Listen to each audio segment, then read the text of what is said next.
My name is Claire, and before I even begin, I need to tell you this. My parents once called my wedding an embarrassment. Those words still echo in my chest. They did not whisper them. They spat them like poison, certain that my life was never enough, certain that I was never enough. I grew up in a small suburb outside Cleveland, where the houses leaned close together and the neighbors waved across cracked driveways. My earliest memories are of my father's oil-stained hands lifting me high above his workbench, telling me I was strong. His voice carried a belief in me that no one else seemed willing to share. Yet when my mother left him chasing a life of chandeliers and spotless windows, that belief nearly drowned in the silence she left behind. From the moment she remarried, everything I did seemed to irritate her. My laugh was too loud, my clothes were too plain. She said I was just like my father, curious, stubborn, unwilling to bend. She wanted a daughter polished like glass. Instead, she had me, and in her eyes that was a curse. But here is where the story twists. The night of my wedding, while I danced beneath string lights and wildflowers, I remembered every sharp word my mother had ever used to cut me down. And I realized something. Their judgment was no longer a chain around my neck. It was proof of how far I had come without them. People often ask why I still tell this story. The truth is simple. Because somewhere someone else is sitting in their bedroom right now wondering if they will ever be enough. And maybe, just maybe, hearing this will keep them from giving up. I need you to stay with me. This story begins in the quiet corners of my childhood, where hope was fragile but alive. And it will end in a place you may not expect. Every turn, every heartbreak, every victory, it all matters. And before we dive deeper, tell me, where are you listening from? If you connect with stories like this, if you have ever felt the sting of being underestimated, then join me here. Subscribe, stay close. This is not just my journey, it might be yours too. So let's go back to the house with peeling paint, to the father who hummed along to old Springsteen songs while I sketched at the kitchen table. Back to the moment when my world split in two, love on one side, ambition on the other, and a little girl caught in the middle fighting to be seen. This is where it all begins. The world split for me when I was 6. My mother, barely out of her 20s, decided she was done with the smell of motor oil, the small paychecks, and the creaky floors of our little home. She wanted marble countertops and high ceilings. She wanted champagne glasses that never chipped. She wanted a man like Victor, the real estate broker, with the sparkling watch and the endless grin. That was the day she packed our lives into cardboard boxes and dragged me into a world that didn't feel like mine. Victor's house smelled like new leather and fresh paint. The rooms were huge, the walls white, the floors gleaming, but every surface felt untouchable. I was a guest, not a daughter. I remember spinning in his glass office chair once, laughing at the way it twirled. My mother's eyes narrowed like I had committed a crime. She was already someone new in that house.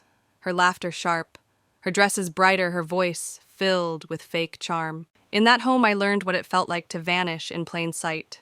Victor tried sometimes. He'd hand me candies, call me kiddo, pat my shoulder, as if that was enough. But he was never my father. And my mother, she wasn't my mother anymore. She was an actress on a stage, always performing, always trying to prove she belonged in his world. And in her eyes, I was the flaw in her performance. I found refuge across town in my dad's one-bedroom apartment.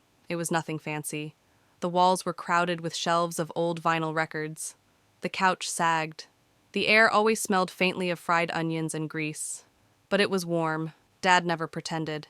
He worked hard all week fixing cars. And when I came over on weekends, he gave me his best hours. We ate cheap burgers at a diner that knew us by name. We swung at the park until dusk. We sprawled on the floor with pencils and sketch pads. "Claire, you're a star," he'd say, tapping my drawings with a grease-stained finger. "Don't let anyone tell you different." Those words carried me through the worst nights in Victor's house. They were my shield. Because at home with my mother, I was never enough. If I spilled a glass of juice, she would sneer. If I left homework on the table, she'd hiss that I was careless. She held up photos of her friends' perfect children and asked why I couldn't be more like them. I bit my lip so hard it bled. It only got worse with time. One night after she snapped at me for muddy shoes, I whispered Dad wouldn't care about a little dirt. Her hand flew so fast across my face that I staggered. My cheek burned and her eyes were on fire.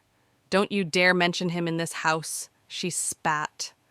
I blinked, back tears, but I promised myself one thing: I would never let her see me cry. That promise hardened into steel inside me. From then on, I learned how to be invisible in her world. I shrank my voice. I held my drawings close. I carried my father's words in my pocket like a talisman. And still she found ways to slice me open with criticism. Looking back, I realized those years were training. Painful training. They taught me how to stand tall when no one clapped. They taught me that love isn't proven by money or polished windows. It's proven by showing up day after day, burger after burger, record after record. My father showed up, my mother did not. And maybe that is why even now I tell this story. Because sometimes the people who should nurture us are the ones who break us. Sometimes survival means finding love in unexpected places and holding on to it like oxygen. If you've ever had someone cut you down, tell me in the comments. Have you felt invisible in your own family? Sharing your truth is powerful, and I promise someone else needs to hear it. The next chapter of my life would only deepen the divide. It came with the birth of a new baby, a new golden child, and the final proof that I was nothing but a shadow in my mother's perfect picture. But I wasn't ready to fade. This is where the real battle began. My father's words echoed in my mind every time I faced my mother's sharp tongue. "You're a star, Claire. Don't let anyone tell you different." But at home with her, it felt like the universe had gone dark. The smallest mistakes became proof in her eyes that I was broken.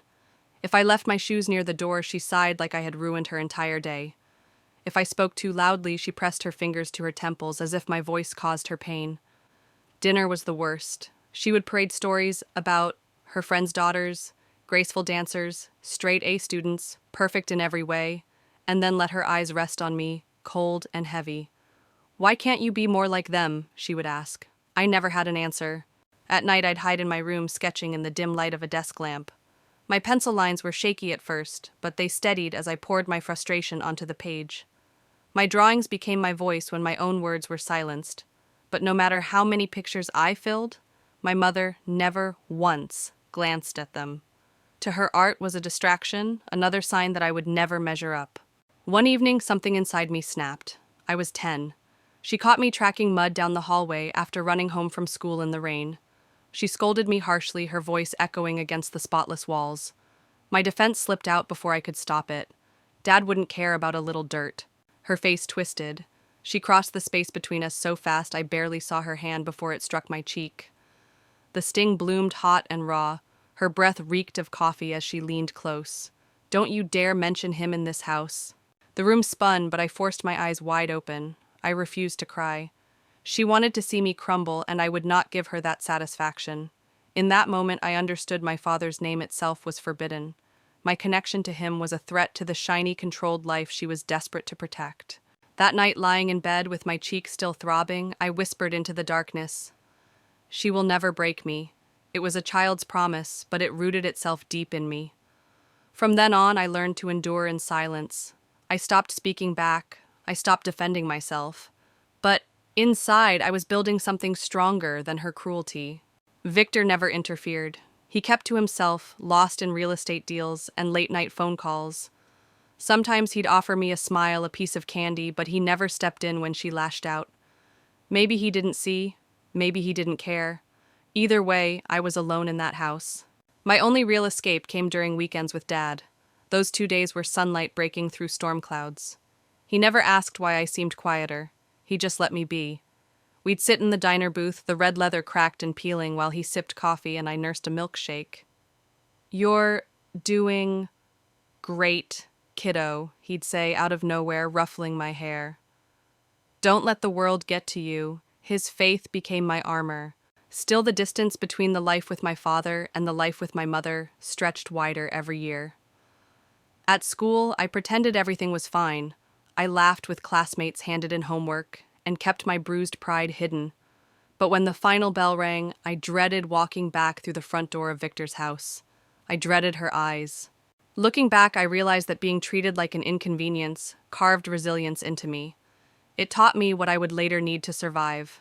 But at the time, it only felt like drowning slowly in a place that was supposed to be home. Have you ever felt invisible in your own family? Share your story below. Sometimes saying it out loud is the first step toward healing, and you might give someone else the courage to face their truth. What I didn't know then was that the worst was still coming. My mother's world would soon shift again with the arrival of someone new. Someone who would shine so brightly in her eyes that I would disappear completely. And when that happened, I would learn what it really means to be erased. I was 11 when the final piece of my mother's perfect family came into the world. Her belly grew round her laughter suddenly softer, and for the first time in years, she seemed alive in a way I had never seen. She would sit at the kitchen table, her hands resting protectively over her stomach, whispering to Victor, "This is it. Our perfect family." Perfect. That word clung to me like smoke. Perfect meant she had everything she wanted now. Perfect meant I was no longer needed. When my little half-sister Emily was born, the house filled with visitors carrying balloons and flowers. Everyone crowded around her crib, cooing at her tiny curls and button nose. I stood in the corner clutching my sketchbook like a lifeline. I wanted to step closer, to hold her, to belong in that circle of warmth. But I didn't. I knew better. It didn't take long before my mother made her decision clear. "Claire, we need Emily to have a real nursery. You can move into the small room down the hall. It's only fair." Her voice was sharp, final, like a gavel slamming in court. The room she spoke of wasn't really a room at all. It was closer to a closet. One narrow window, beige walls that seemed to shrink every night, and barely enough space for my bed and desk. I carried my belongings there piece by piece, my drawings, my books, the clay bird my dad had sculpted for me when I was 5. As I stacked them against the tight walls, I realized what she had done. She had erased me. But here's the truth: I loved Emily from the very beginning. I wanted to be a good sister. One afternoon when the house was unusually quiet, I crept into the nursery. Emily lay in her crib, her tiny hands waving in the air. I whispered, "Hey, little one," and offered her my finger. She curled her hand around it, her grip surprisingly strong. For a brief moment, I felt hope flicker. Maybe she and I could be a team. Then the moment shattered. My mother's voice sliced through the room. "What are you doing in here?" Her heels clicked on the hardwood as she stormed in. "I told you to ask before coming near her." I froze, my heart hammering. "I just wanted to see her," I stammered. Her eyes were blazing. She didn't answer. She just pointed to the door. I left, my throat tight, my chest heavy with shame. That night, in the cramped shadows of my new room, I realized how wide the gap between us had become. Life with Emily in the house meant new rules. I wasn't allowed to touch her toys. I wasn't allowed to make noise when she slept. I wasn't allowed to breathe without someone reminding me I was in the way. The walls of that house grew colder, the silence sharper. By the time I entered high school, I felt like a stranger in my own home, and still every weekend at Dad's was my salvation. He noticed when I looked tired. He made pancakes shaped like stars. He told me I was worth more than any polished window or expensive chandelier. Without him, I don't know how I would have survived those years. But survival had a cost. I became invisible, trained to tiptoe through life. My mother's gaze was fire, and I was always afraid of being burned. What about you? Have you ever been pushed aside when someone new came along? Tell me in the comments. Your words might remind someone else that they are not alone. The years went on like this until one night at dinner when everything changed again. My mother set down her fork, looked me in the eyes, and said words that would seal my fate. Words that proved she never really wanted me at all. Dinner was always tense in that house, but this night was different. The clink of silverware seemed louder, the silence heavier. It was just my mother and me at the table. No Victor, no baby cries echoing through the hall. She pushed her peas around her plate, eyes fixed somewhere past me, like she was reading a script she didn't want to say out loud. "Claire, we need to talk," she said finally, her tone flat. My fork froze halfway to my mouth. She inhaled sharply, then let it out. "We decided it's best if you move in with your father. With Emily in the house, it's complicated." The words slammed into me. I stared at her, waiting for some hint of hesitation, some flicker of love. But there was nothing.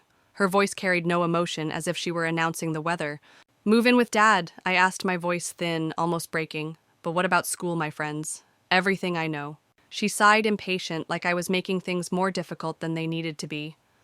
"You'll go to a new school, make new friends. It's better this way. We don't have the space or the money to keep things as they are."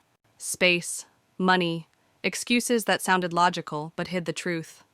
The truth was simple: I was the problem. She had her perfect family now, and I no longer fit. Inside, I wanted to scream, to ask her why she had dragged me into Victor's world if she was only going to discard me, to ask why I was never enough. But her face told me what I already knew. This wasn't up for debate. That night, lying awake in the cramped little room, I felt the sting of betrayal settle deep in my bones. She wasn't just choosing Emily over me, she was erasing me entirely. The next weeks blurred together. I packed my life into boxes, my sketchbooks filled with hidden voices, my favorite hoodie that smelled faintly of Dad's diner burgers, the little clay bird he had shaped for me when I was 5. Each item felt like a goodbye. Victor barely looked at me as I carried boxes to the door. He muttered something vague about calling if I needed anything, though we both knew that call would never come. Emily, too young to understand, waved her tiny hand at me, her smile confused. My mother didn't even hug me goodbye. When I arrived at Dad's apartment across town, he was waiting at the door, arms wide open, his smile warm but edged with worry. His place was small, cluttered with tools and stacks of old records, the paint peeling in places. My new room faced a brick wall, but it was mine, and Dad was trying. "We'll make it home, Claire," he said, squeezing my shoulder. I nodded, but inside I felt discarded, like an old toy no one wanted anymore. The first day at my new school was brutal. Hallways stretched like mazes. Kids whispered when I passed, their eyes darting as if I were some strange exhibit. I kept my head down, doodling in my notebooks to anchor myself. At home, Dad noticed my silence.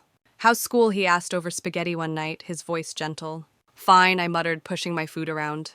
He didn't press, he just gave a small smile. "If it gets tough, you tell me. Okay, we're a team." Those words became my lifeline. But the loneliness was heavy like a backpack I couldn't take off. One morning, staring at the cracked ceiling of my new room, I made a decision. I sat up straight and whispered to myself, "If no one else is going to fight for me, then I'll fight for myself." I didn't know it yet, but that vow would shape everything that came next. If you've ever felt like you had to start over when the world threw you away, tell me. Leave a comment. Your story might remind someone else that survival is possible. Because what happened next was not survival. It was transformation. And it started with a single goal: the scholarship. That decision would change everything. The move to my father's apartment should have felt like freedom. In some ways it did. For the first time in years, I could breathe without fearing my mother's sharp words. Still, the truth lingered heavy inside me. I hadn't left by choice. I had been pushed out. My father tried to make everything feel normal. He bought an extra lamp for my tiny room so I would have good light to draw. He cooked spaghetti more often than he could afford because he knew it was my favorite. But no amount of warmth could erase the sting of being discarded like an old sweater. School was a battlefield of a different kind. Every hallway was a gauntlet of whispers and sideways glances. "That's the new girl," they would say, their voices just loud enough for me to hear. I carried my sketchbook everywhere, using pencil lines as armor, pretending their stares didn't cut. At home, Dad kept watching me. One night, as we sat with plates of overcooked pasta between us, he leaned forward. "Claire, you don't have to carry this alone," he said softly. I looked at him, wanting to spill everything: the rejection, the loneliness, the nights when I cried silently into my pillow. But the words stuck in my throat. All I managed was, "I'm fine." He nodded, not pushing. "We're a team," he repeated. That phrase wrapped around me like a blanket. Still, I felt the gap inside wide and unfillable. Weeks passed like this, until one morning I stared at the cracked ceiling above my bed and felt something shift. I sat up, fists clenched. "No one's handing me anything," I whispered to myself. "If I'm going to have a future, I'll build it myself."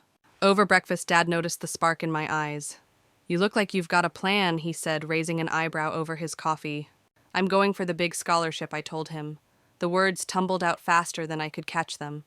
The one for top students. "I want to make something of myself. I don't want to be stuck here forever." For a second, he just stared. Then his smile spread warm and fierce. "That's my girl," he said. "Whatever you need, I'm here."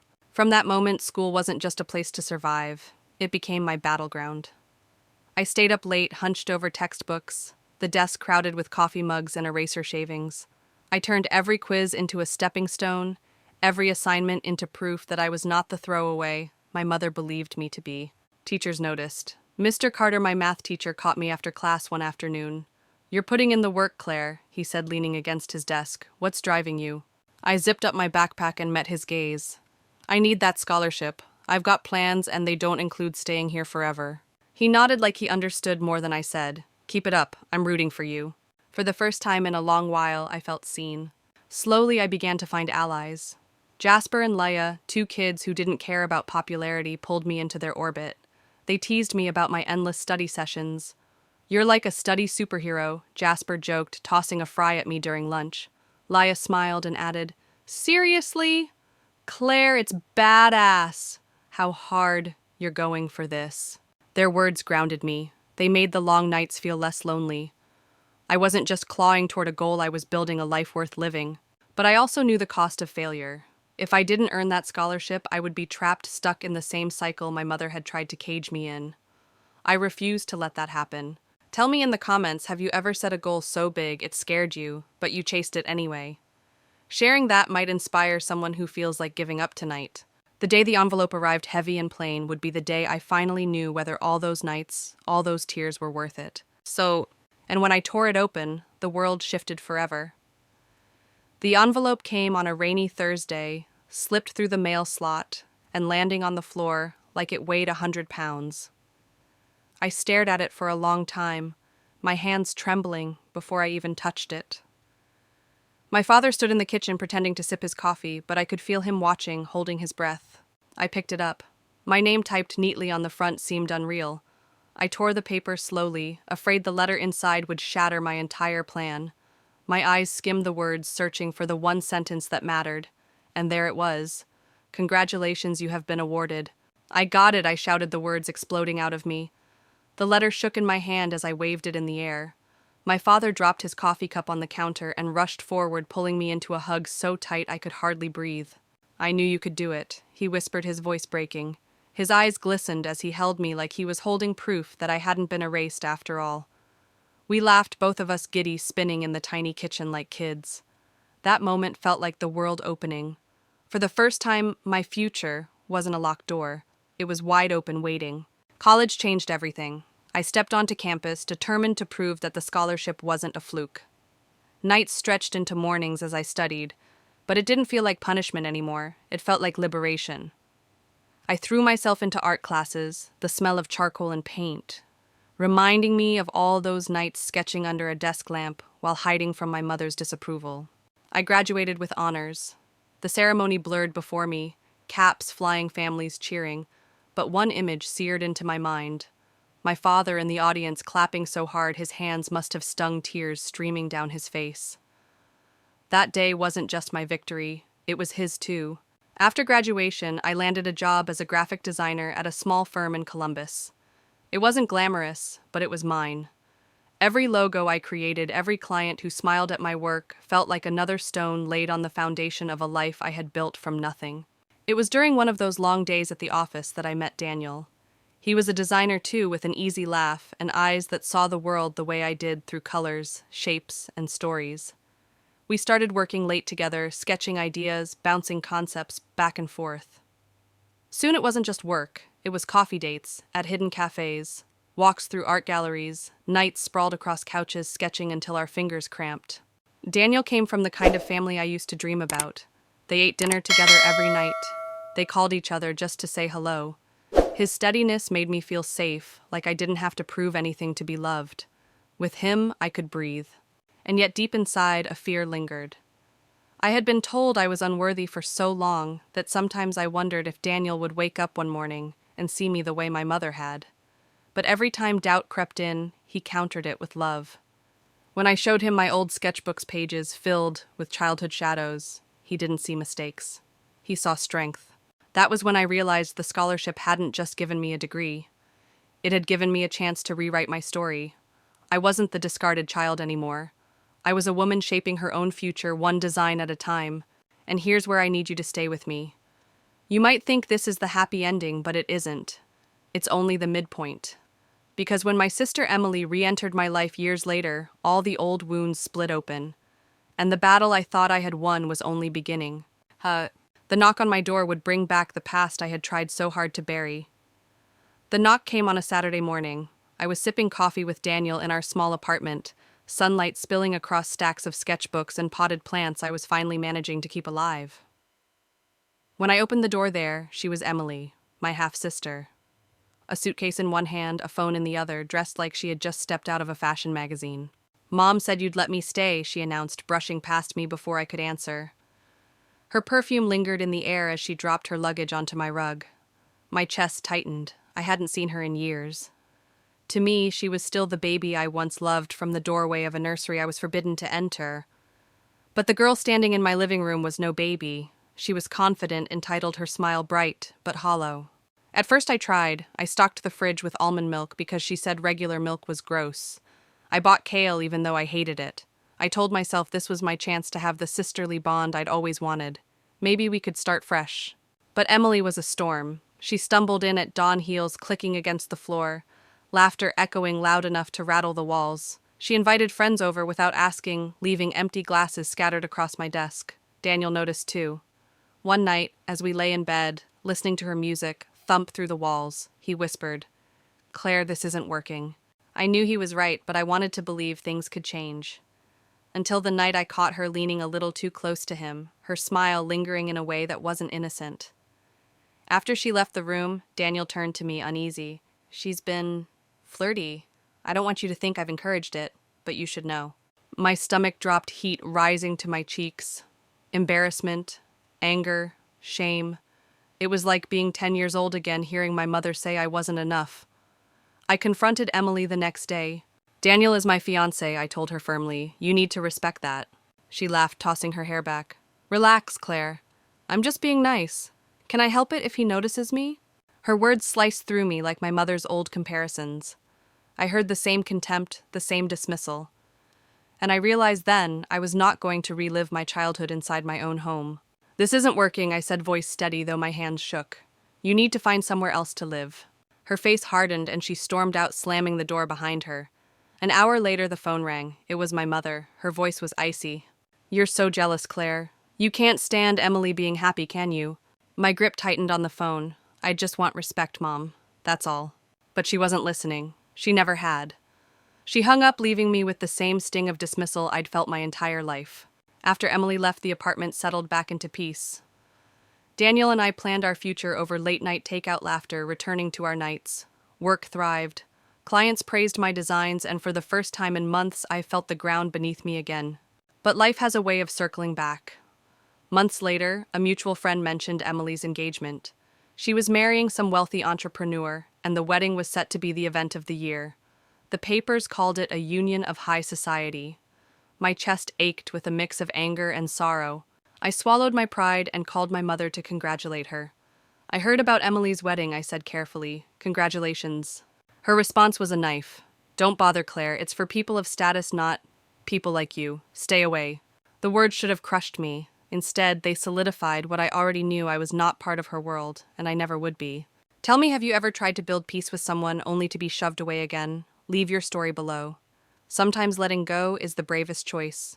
What I didn't realize was that while Emily's wedding would shine with money and spectacle, my own would arrive soon after. And it would prove once and for all that love outshines glitter. The proposal came under a string of fairy lights. The night Daniel proposed was nothing like the stories my mother used to tell me about glamorous engagements. There were no orchestras, no champagne fountains, no staged photographs for society pages. It was just us, under a canopy of fairy lights in the park, where we had spent countless evenings sketching, laughing, and sharing dreams. Daniel fumbled with the small box, his hands trembling. His eyes searched mine with a nervous smile. "Claire," he whispered, "I don't have a perfect speech. But I know this. I want a life with you. Will you marry me?" I didn't even let him finish before the word tumbled out. "Yes." My voice cracked, but it was the strongest yes I had ever spoken. He slid the ring onto my finger, simple and beautiful, nothing like the gaudy jewels my mother had always worshipped. Around us, the fairy lights glowed like stars, and for the first time, I felt the universe had finally aligned in my favor. We didn't hire expensive planners or book a grand ballroom. Our wedding was held at a community center, the walls decorated with wildflowers we arranged ourselves. Friends strung up lights, neighbors lent tables, and my father helped fix a broken door the night before. It was imperfect, but it was ours. On the morning of the wedding, my father knocked on my door. His suit slightly wrinkled, his tie crooked. Ready to let your old man walk you down the aisle, he asked, his smile brimming with pride. My throat tightened as I nodded. For years I had dreamed of this moment, not because of the tradition, but because it meant he was still here, still standing with me. As I stepped into the room, Daniel's eyes locked on mine. He looked at me as if I were the only person in the world. Every friend, every laugh, every tear-filled toast that followed wrapped around us like a warm embrace. When we danced to the playlist we had built together, I knew this was what love looked like, not polished perfection, but steady devotion. And yet, even on that day, the shadow of my mother loomed. I had called her weeks before, giving her one last chance. "Mom, I'm getting married. I'd love for you to come." Her voice on the other end had been ice, a little backyard party for nobodies. "No thanks. I'm busy." Her rejection stung, but as I twirled under the lights, I realized something important. Her absence didn't break me. It freed me. My wedding wasn't about her approval. It was about love, about choosing family that chose me back. Daniel and I moved into a modest apartment afterward. The walls were bare at first, but we filled them with our laughter, our sketches pinned up like art exhibits, and the hum of late-night conversations about the future. Slowly, piece by piece, we built a life where I didn't have to hide, where I didn't have to apologize for existing. A year later, I discovered I was pregnant. The news arrived like sunlight flooding through a window. Daniel spun me around the kitchen, nearly knocking over a plant. We painted the nursery a soft yellow, argued playfully over crib instructions, and folded tiny onesies with trembling hands. For once, the future felt safe. But the past was never truly gone. One afternoon, my phone rang. The caller ID froze me in place, my mother. Against my better judgment, I answered. Her voice was frantic, stripped of the superiority she once wielded. "Claire, we need your help. Victor's business has collapsed. We mortgaged the house for Emily's wedding, and it's gone. Emily's marriage fell apart. Her husband threw her out for cheating, and now he's suing her. We're coming to stay with you." I nearly dropped the phone. The audacity. After all those years of rejection, after being told I wasn't good enough to attend my own sister's wedding, she wanted to move into the home I had built. My chest tightened, but this time it wasn't fear, it was power. And here's where I ask you to keep listening. Because the decision I made in that moment would change everything. It wasn't just about protecting my home, it was about reclaiming my life. What I told her next stunned even me. I pressed the phone to my ear, stunned by the nerve in my mother's voice. She spoke as if it were the most natural thing in the world, that after years of casting me aside, she and Victor and Emily could simply march into my life and claim space in the home I had built. "Mom," I said slowly, each word heavy with disbelief, "you can't just decide that." Her tone snapped sharp. "You owe us, Claire. After everything we've done for you." I laughed, not because it was funny, but because the irony was suffocating. "Everything you've done for me, you mean pushing me out when I was a teenager, choosing your perfect picture over your own daughter." There was silence on the other end, thick and brittle. Then her voice dropped low, venomous. "You're selfish. If you don't help us, I'll take you to court." My grip on the phone tightened. A strange calm settled over me, stronger than fear. "Good luck with that," I said, almost smiling. "You gave up custody when you sent me to live with Dad. What's your case? That I won't let you live off me after you threw me away." For once she had no quick retort, only silence followed by a hissed, "This isn't over." Then the line went dead. I set the phone down, my heart pounding, but for the first time in my life, I didn't feel crushed by her rejection. I felt free. That call was the last tether binding me to her approval, and it had snapped clean. When Daniel came home that evening, I told him everything. He wrapped his arms around me, pressing his forehead to mine. "You did the right thing," he whispered. "This is your life. No one gets to take it from you." In the weeks that followed, I threw myself back into work. Designing logos that made clients light up reminded me of my worth. Every paycheck, every satisfied customer was proof that I could stand on my own. And every night Daniel and I prepared for the baby, painting the nursery walls, folding tiny socks, dreaming out loud about who our child might become. One morning, as sunlight spilled through the window, I felt the baby kick for the first time. My hand flew to my belly, tears springing to my eyes. Daniel knelt beside me, his palm pressed gently against the curve of my stomach. "Hey there, little one," he murmured. "We can't wait to meet you." That moment washed away years of doubt. I wasn't just surviving anymore. I was building.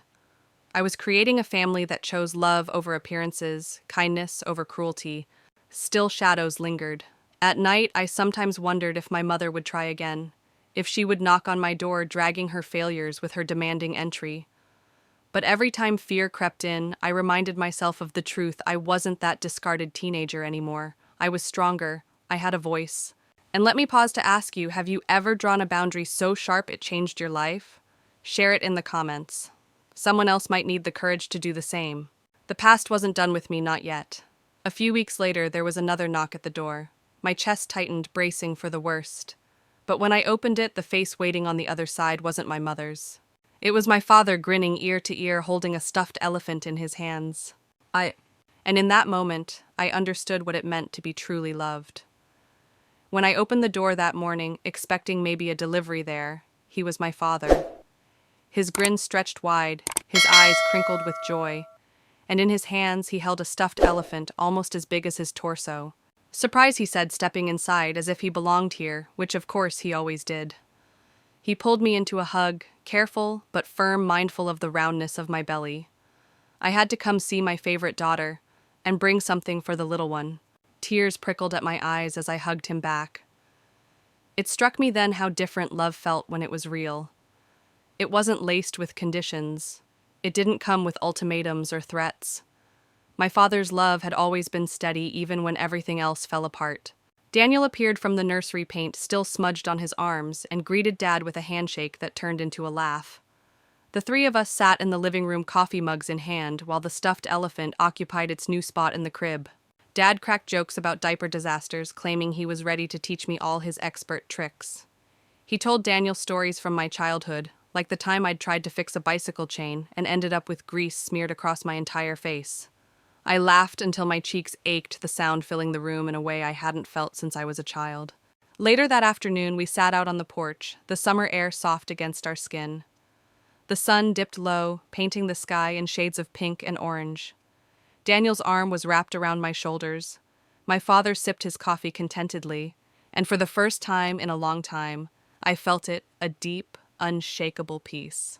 I looked at them both and said quietly, "We've got this. No matter what happens, we're going to be okay." Dad set his mug down and leaned forward, his eyes shining. "Claire, I never doubted you. Even when your mother tried to convince the world you weren't enough, I knew you were more than enough. And now you've built a life that proves it." The words sank deep, dissolving scars I had carried for years. I realized then that the battle wasn't about convincing my mother to love me. It was about learning to love myself enough to walk away from her cruelty. As twilight settled, fireflies flickered in the yard, tiny lanterns glowing in the grass. Daniel pressed a kiss to my temple, and Dad chuckled, shaking his head. My little girl's all grown up, and about to be a mom herself. I smiled through the tears threatening to fall. For once, they weren't born from pain, but from gratitude. Gratitude for the man who had never abandoned me. Gratitude for the partner who chose me every single day. Gratitude for the future kicking gently inside me, reminding me that love doesn't end. It multiplies. If you've ever found peace after years of chaos, share it. Your story could be the spark someone else needs to keep going. The world had tried to define me through rejection, but here on this porch, I understood the truth. I wasn't the discarded daughter anymore. I wasn't the inconvenience shoved into a closet-sized room. I was a woman who had survived, rebuilt, and now stood at the edge of a new beginning. And as the fireflies glowed brighter, I realized something else. My story wasn't just about breaking free from the chains of the past. It was about building something better for myself, for Daniel, and for the child who would soon call me Mom. But before that child arrived, there was one final lesson I needed to learn. The weeks after my father's visit moved slowly, almost dreamlike. Each evening, Daniel and I added little touches to the nursery, a mobile of stars above the crib, stacks of storybooks on a shelf, tiny socks, folded neatly in drawers. I had thought preparing for a baby would be stressful, but instead, it felt like therapy. Every brush stroke of yellow paint across those walls was a reminder that I was creating something new, something untainted by the past. Still, old fears had a way of creeping in at night. Lying awake, I sometimes replayed my mother's words, a backyard party for nobodies. Her voice was always sharp, always dismissive, always certain I would never be more than an inconvenience. And though I had shut the door on her, the echoes lingered. I wondered if I would repeat her mistakes, I wondered if one day my child would look at me the way I had looked at her. Daniel sensed it. One night he caught me staring at the ceiling, my hands resting protectively on my stomach.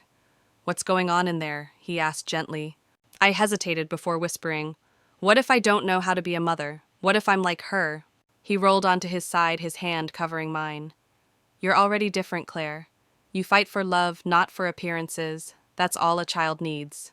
His words sank deep, soothing a wound I didn't realize was still bleeding. I nodded, blinking back tears. Then the phone rang. It was Emily. Her voice was frantic, words tumbling so fast I could barely catch them. "Claire, please, I don't know where else to go. He kicked me out, my husband. He's suing me and Mom and Victor. They're broke. I don't have anywhere else." I froze. The image of her standing in my living room months earlier smirking at Daniel flashed in my mind. My stomach twisted with the memory of her laughter, the dismissal in her voice when I asked her to respect me. "Emily," I said carefully, "you need to figure this out. You can't just show up here. Not after everything." She started crying, but underneath the sobs I could still hear it.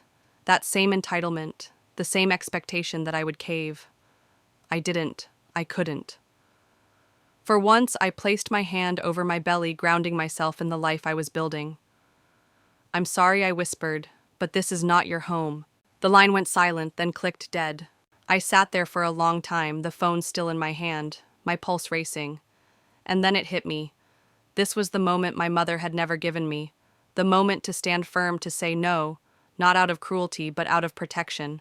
For myself, for my family, for the baby who would soon inherit the world I was shaping. And here's where I ask you to lean in.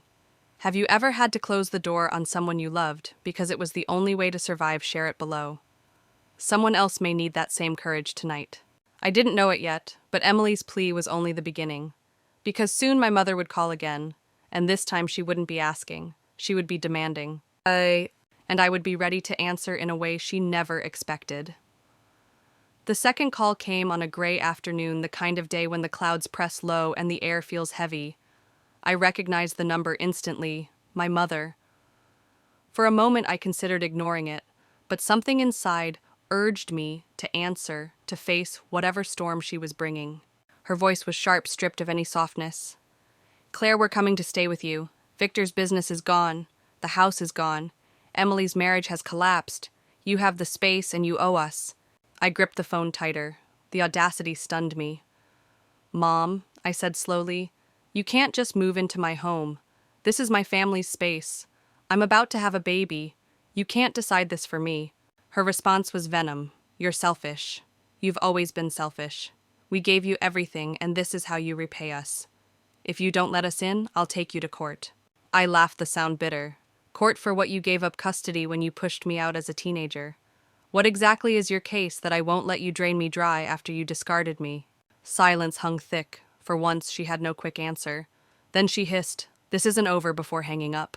I lowered the phone, my hands trembling, but not from fear, from release. For years I had dreamed of a moment when I could stand up to her without shaking, without second-guessing myself. And now it was here. That call had severed the last tie. When Daniel came home, I told him everything. His jaw tightened, but his eyes softened as he pulled me close. "Claire, you did what you had to do. You protected us. You protected our child. That's what matters." In the quiet that followed, I realized the difference between my mother's world and mine. She measured worth by money, status, and appearances. I measured it by love, respect, and boundaries. Her empire had crumbled. Mine was just beginning. But there was still one shadow left: Emily's wedding. Months before, it had been the event of the year. News outlets covered it, the photographs gleaming with chandeliers, gowns, and champagne fountains. I had called to congratulate my mother, then swallowing my pride only to be told, "It's not for people like you. Stay away." Now, with Emily's marriage dissolved and her life in shambles, I saw the truth clearly. All that glitter had been a hollow show. All that grandeur had been built on shaky ground. My wedding, small, simple, filled with wildflowers and laughter, had been dismissed as an embarrassment. Yet it was still standing, stronger than ever. That night, as Daniel and I folded tiny onesies in the nursery, he said quietly, "Funny, isn't it?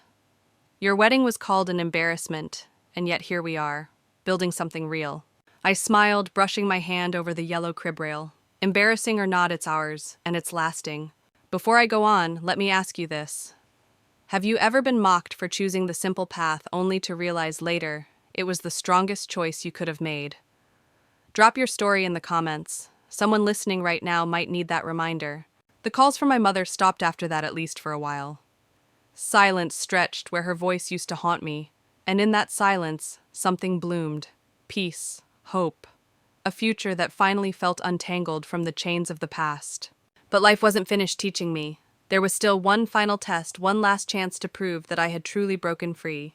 And it came on the day I least expected, with a knock on the door that would bring me to tears. The knock came early in the morning. I was half asleep, cradling a mug of tea, when the sound echoed through the apartment. My pulse quickened. After weeks of silence from my mother, part of me braced for her arrival, another confrontation. But when I opened the door, it wasn't her. It was my father.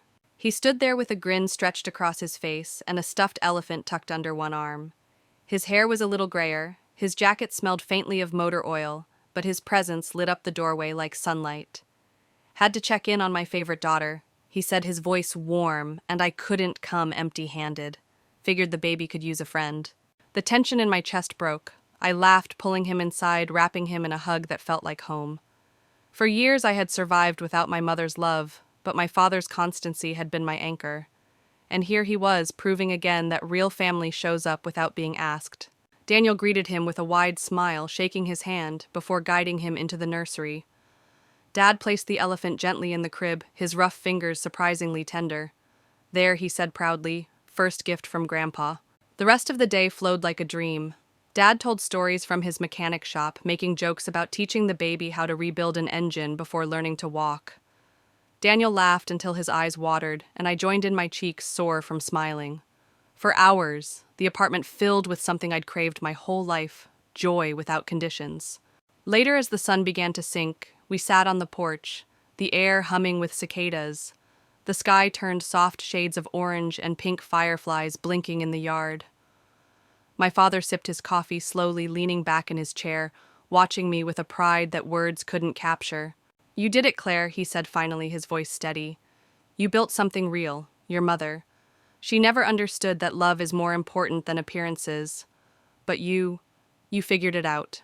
Tears welled in my eyes. For so long I had carried the weight of her rejection, the sting of her words. Yet sitting here with Daniel's arm around my shoulders and my father across from me, I felt lighter than ever. I wasn't defined by what she had denied me. I was defined by what I had chosen to create. "Thank you," I whispered, not just to him, but to the life I now had. The fireflies glowed brighter, and Daniel pressed a kiss to my temple. "Our little one is going to grow up knowing love," he said quietly. I placed a hand over my belly, feeling the faint kick beneath my palm. For the first time, I wasn't afraid of becoming a mother. I knew I would make mistakes, every parent does, but I also knew one thing with certainty: my child would never doubt they were wanted. And let me ask you this: have you ever realized that the family you build can heal the wounds left by the family you lost? Share it below. Your story could be the light someone else is searching for. As twilight settled deeper, I leaned back in my chair, watching the sky darken into indigo. A soft breeze carried the scent of summer, and for the first time I felt peace sink all the way into my bones. The war with my mother was over, not because she had surrendered, but because I had chosen to stop fighting. And in that silence I found my victory. Yet the journey wasn't quite finished. There was one final chapter, waiting one last reflection, that would tie every wound, every scar, into a truth worth carrying forward. The night after my father's visit, I lay awake in bed, the faint hum of the city drifting through the window. Daniel's steady breathing beside me was comforting, but my thoughts spun like wheels. For years, I had chased one thing: acceptance from a woman who never wanted to give it. Now, staring at the ceiling of my own home, I realized I didn't need it anymore. I thought back to every moment that had carved me into who I was. The cramped, closet-sized room my mother shoved me into. The sting of her hand across my cheek when I dared to mention my father's name. The humiliation of being told I wasn't welcome at my sister's wedding. Each scar was still there, but it no longer defined me. Instead, it testified to the distance I had traveled. The next morning, I walked into the nursery and ran my hand across the yellow walls. The stuffed elephant my father had brought sat proudly in the crib, its stitched smile almost daring me to believe. And I did. Because this space, this life, this family, it was real. It wasn't built on appearances or wealth. It was built on love sacrifice and the courage to draw boundaries. Daniel walked in quietly, wrapping his arms around me from behind. "You okay?" he murmured. I nodded, leaning into him. For the first time in a long time, I'm more than okay. He kissed my cheek and we stood there in silence, both of us staring at the crib that would soon hold the next chapter of our lives. Later that evening, my father came by again with takeout. The three of us sat at the table, laughter spilling out between bites of greasy fries and milkshakes. At one point, Dad raised his cup like a toast. "Here's to new beginnings," he said, "and to knowing that no matter what the past tried to take from us, it never won." I blinked hard against the tears threatening to spill. "It never won," I echoed, feeling the truth of it deep in my chest. The sun dipped low, and we drifted out to the porch again. The cicadas hummed, fireflies winked in the grass, and the air was warm with the promise of summer. I leaned back, my hand resting on my stomach, and whispered almost to myself, "We've got this. No matter what, we're going to be okay." And in that quiet, I knew my story had come full circle. The little girl who once hid in the corner of a glittering house, invisible and unwanted, had become a woman standing in the light of her own home, surrounded by love she had chosen and protected. If my journey speaks to you, don't just listen. Join me. Subscribe, stay, and share this space. Because this isn't only my story, it's the story of anyone who has fought to build something real out of brokenness. As the night settled in, I thought about the future late-night feedings, messy mornings, tiny hands reaching for mine. There would be challenges, yes, but there would also be joy. And unlike the house of polished windows where I grew up, this home would not be built on appearances. It would be built on love. And that is the lesson I want to leave you with. Happiness isn't found in chandeliers or perfect photographs. It's found in the quiet moments, in the choice to love when it's hard, and in the courage to close doors that only bring pain. Because sometimes the bravest thing you can do is walk away and build a better life from the ground up. When I look back now, it feels almost like a story someone else lived. The broken girl hiding in her tiny room, the teenager shoved aside. The woman dismissed as an embarrassment. She is still a part of me, but she no longer owns me. What owns me now is peace. I've learned that peace isn't loud. It doesn't arrive with applause or grand gestures. It comes quietly in the sound of my father's laughter as he rocks in a porch chair. It comes in Daniel's steady hand resting on mine as we paint a nursery. It comes in the promise of a baby's heartbeat, reminding me that cycles can be broken, that love can be rewritten. The past no longer terrifies me. I can talk about it, share it, even hold it up to the light because I know it cannot swallow me whole anymore. I've stepped out of its shadow. I've built a new home, not just in the walls around me, but in the choices I make every day, to love without condition, to respect without demand, and to protect the family that chooses me back. And that's the lesson I leave you with. We do not always get to choose where we begin. Some of us begin in brokenness, in rejection, in homes where love is conditional. But we do get to choose how we continue. We get to decide when to set boundaries, when to say no, and when to finally turn toward the light of our own lives. So here I am, not embarrassed, not erased, just free. And if you've listened this far, maybe you're ready to claim that freedom for yourself too.